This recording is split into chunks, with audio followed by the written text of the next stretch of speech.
This is Robert Kiyosaki for Infowars.com.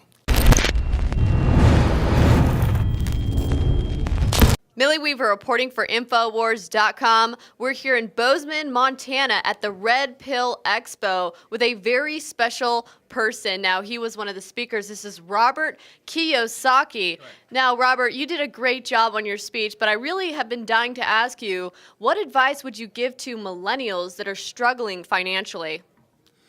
Well, I always ask people, what did you learn about money in school? And for the answer for most people is nothing. They all learn economics, balance a checkbook, but that's really not money. And the reason they don't learn about money is because the story of Rich Dad, Poor Dad is my poor dad was a PhD, which stands for poor, helpless, and desperate. No, he's a good man.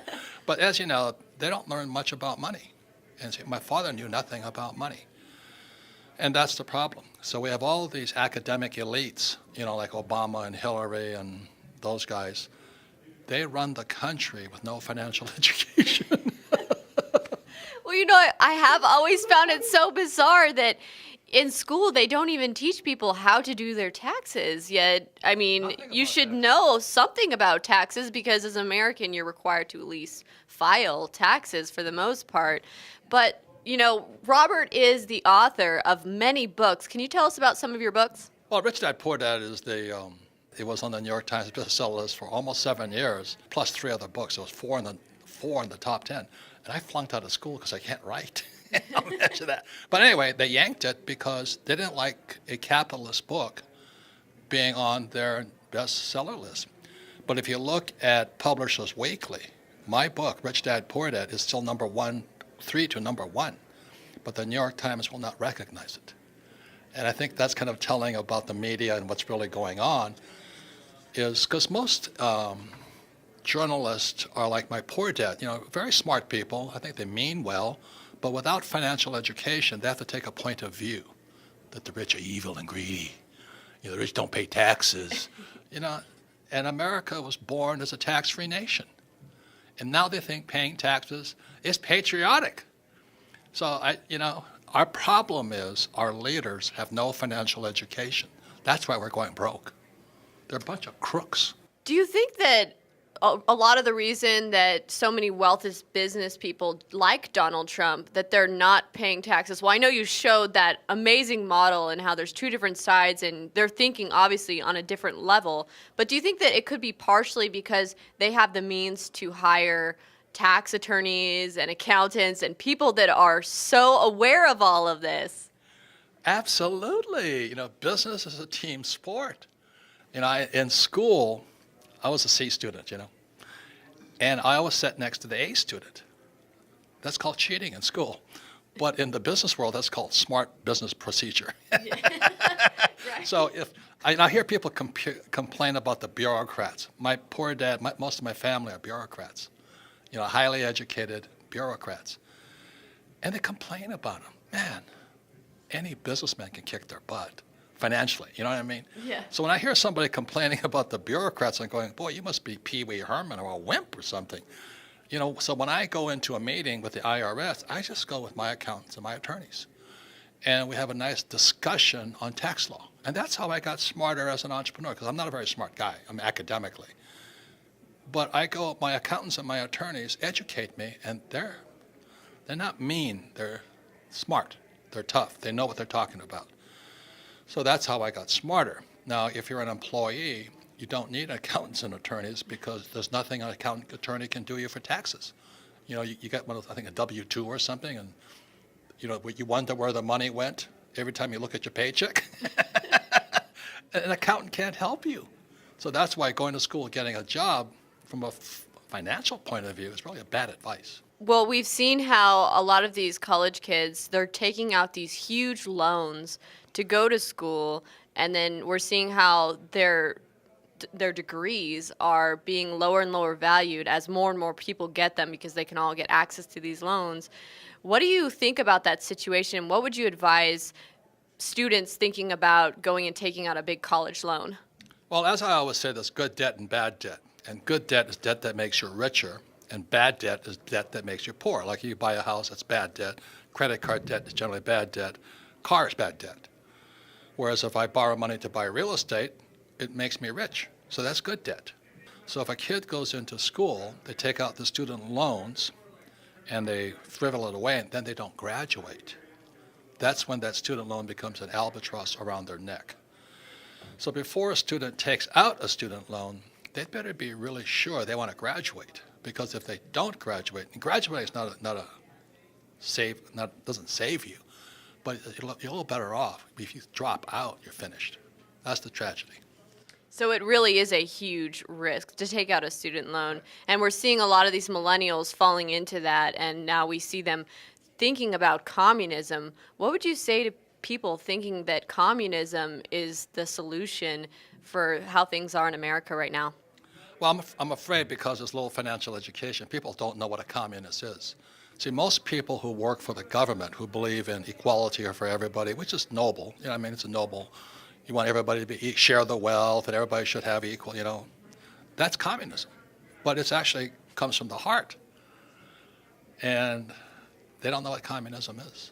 And we have more communists in government and in the school system, good people, but they don't know they're communists. Yeah. Do you know what I mean?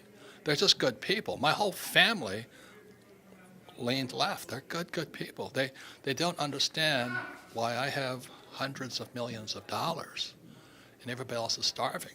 Well, it's a different education.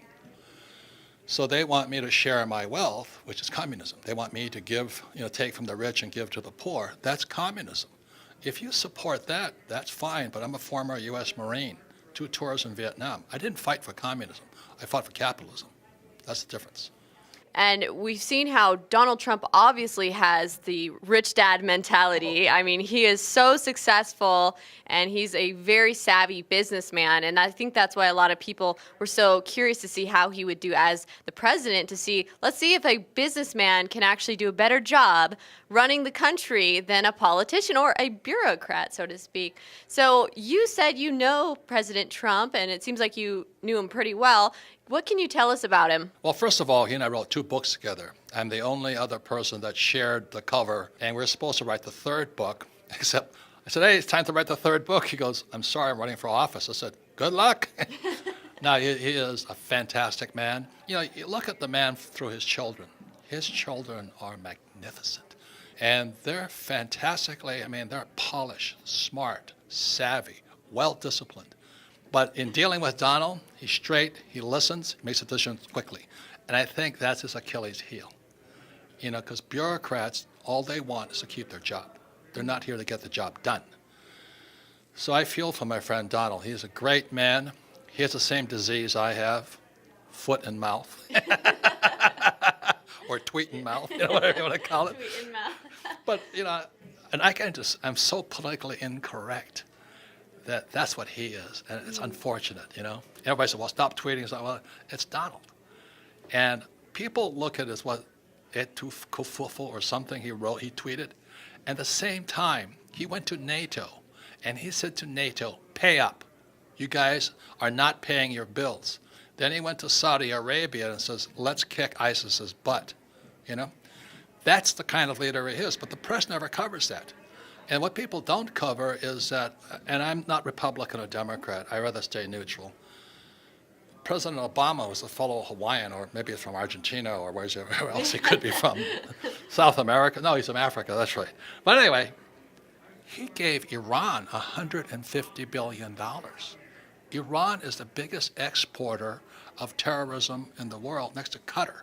Then he released those Guantanamo guys, and he says, I want you boys, you be good boys now, and you promise not to be terrorists anymore.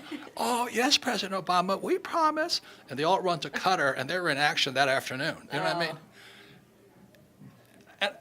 And we're after Trump for firing the FBI director, and we all know the FBI is a little tainted also. The CIA, I know a little bit about the CIA because as a Marine pilot, I was recruited by them to fly drugs.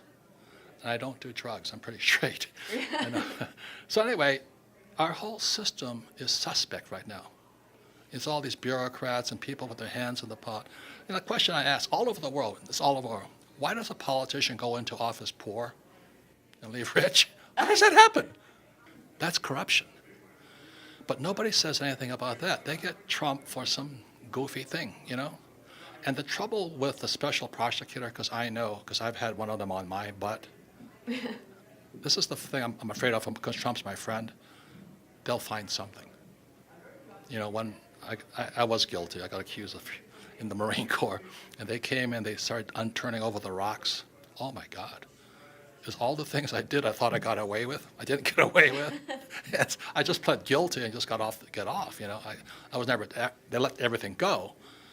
But my concern for my friend, the president, is they're going to find something. And it doesn't make a difference what they find. They will find something.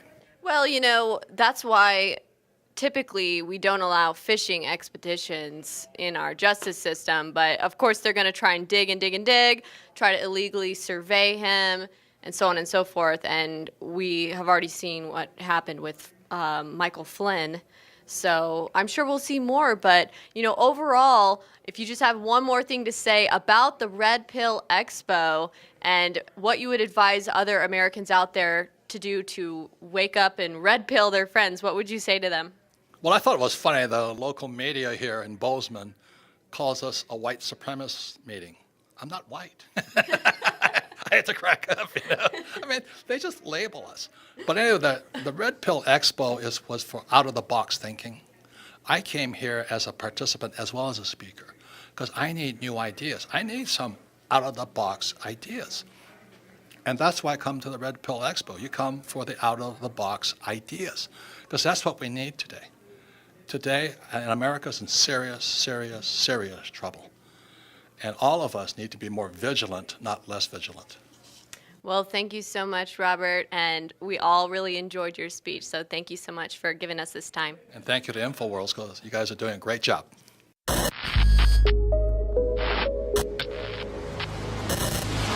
Protect your skin with SPF 30 sunscreen lotion by Emmerich Essentials.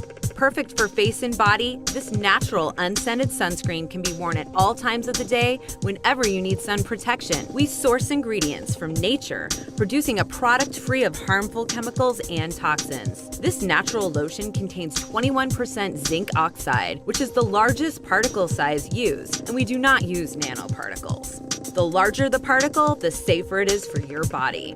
The organic oils help hydrate the skin, leaving it nice and smooth. The truly natural, fragrance-free sunscreen for the most sensitive skin.